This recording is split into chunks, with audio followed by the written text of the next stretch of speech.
నువ్వు వేయకుండా వదిలి వెళ్ళిన అక్షింతలే సంధ్య.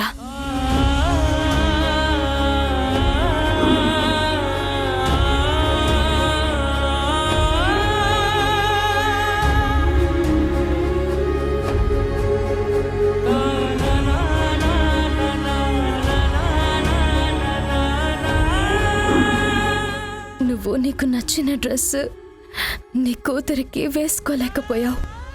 కనీసం నీ చేతుల మీదుగా ఈ అక్షింతలు కూడా వేయలేకపోయావు. ఏం జరిగిందో తెలీదు. నువ్వెప్పుడు వెళ్ళిపోయావో తెలీదు. కనీసం భోజనం కూడా చేయకుండా వెళ్ళిపోయావు.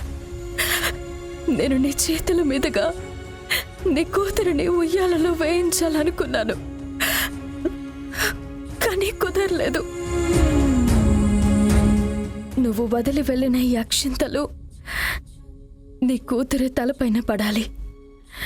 నువ్వు తెచ్చిన డ్రెస్ నీ కూతురి ఒంటి మీద ఉండాలి.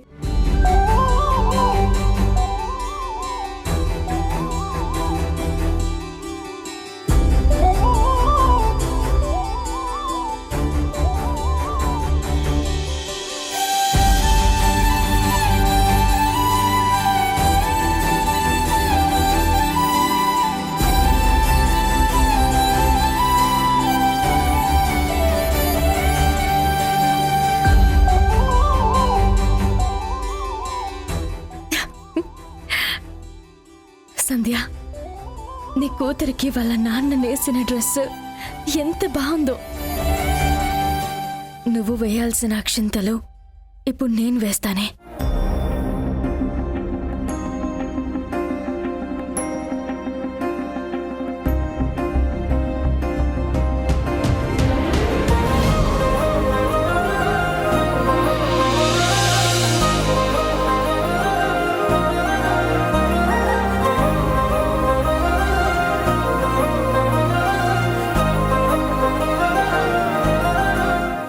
సంధ్యకు తన బిడ్డ ఫోటోలు పంపిస్తాను. కనీసం ఇలాగైనా తను తన కూతుర్ని చూసుకుని ఆనందపడుతుంది.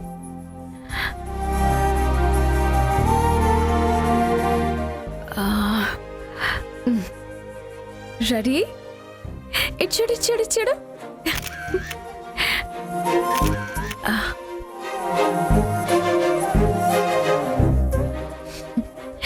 ఇది మీ అమ్మ తెచ్చిన డ్రెస్సే, మీ నాన్న నేసిన డ్రెస్.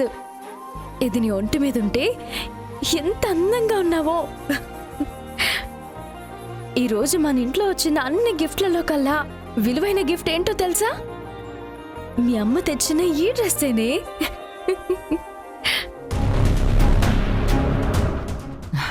వింధ్య, ఓ తల్లులు. వింధ్య,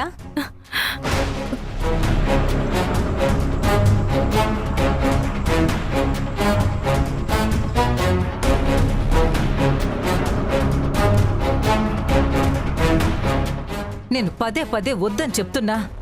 ఎందుకు వింధ్య ఇలా చేస్తున్నావు? నా మాట లెక్క చేయని నిన్ను ఏమనాలి? అత్తయ్య ప్లీజ్, మీ మాటకి గౌరవం ఇచ్చే కదా నేను చీరని మార్చుకున్నాను. ఫంక్షన్లో పాప డ్రెస్ కూడా మార్చేశాను. ఈ ఒక్కసారి నా కోసం అత్తయ్య ప్లీజ్. ఎందుకు వింధ్య? ఎప్పుడూ లేంది నీలో ఈ మొండితనం కనిపిస్తుంది. ఆ రోజు కూడా ఇలాగే నాకంటే నా మాట కంటే ఆ సంధ్యనే ఎక్కువని చెప్పి వెళ్ళిపోయావు. ఈ కుటుంబం నీ మెడలోకి తాళినిచ్చింది. ఈ ఇల్లు నీకు గౌరవం ఇచ్చి కోడలి స్థానాన్నిచ్చింది. ఆ సంధ్య ఏమిచ్చింది? ఎందుకింత మొండిగా బిహేవ్ చేస్తున్నావు? సంధ్య ఈ ఫంక్షన్కి రాకూడదు, వచ్చింది, అయినా సహించాను.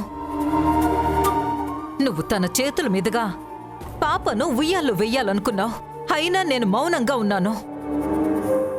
ఎందుకో తెలుసా?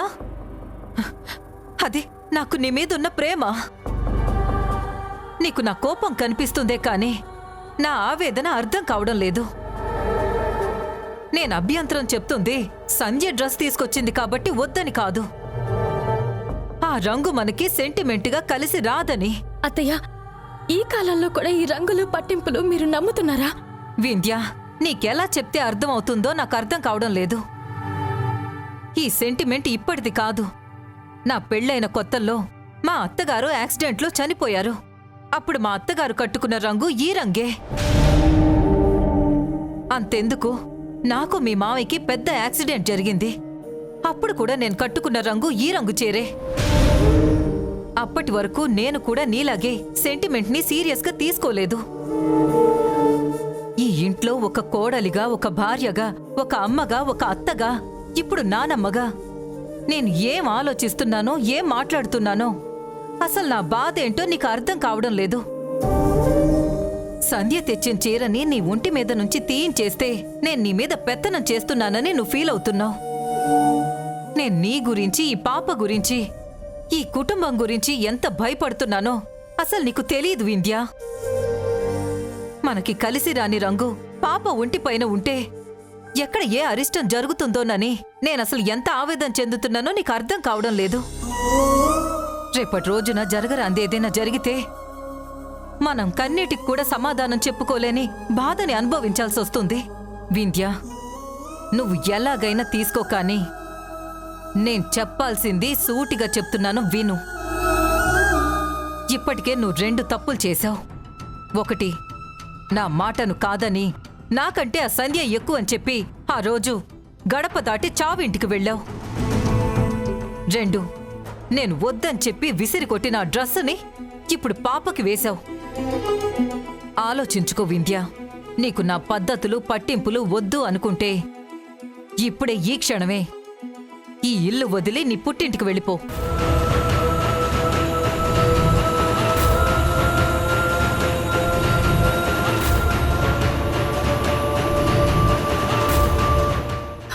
ఏంటత్తయ్య ఇది?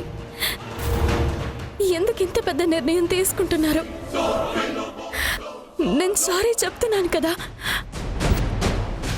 ఇంకోసారి ఇలాంటిది జరగనివ్వను. ఈ ఒక్కసారికి ఎక్స్క్యూజ్ చేయండి ప్లీజ్. నువ్వు ఈ ఇంట్లో ఉండాలి అంటే వెంటనే ఆ డ్రెస్ తీసేసి నాకివ్వు. చెప్తుంది నీకే వింధ్య. ఆ డ్రెస్ కావాలా లేకపోతే అత్తగారిల్లు కావాలా? ఇచ్చిస్తానత్తయ్య.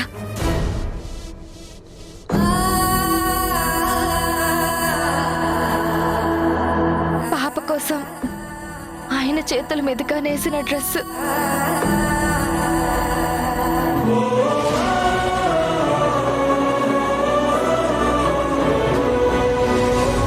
వింధ్య, నీకెన్నోసార్లు చెప్పాను, మళ్ళీ చెప్తున్నాను. సంసారం వేరు, స్నేహం వేరు. దేన్ని ఎక్కడుంచాలో అక్కడే ఉంచు.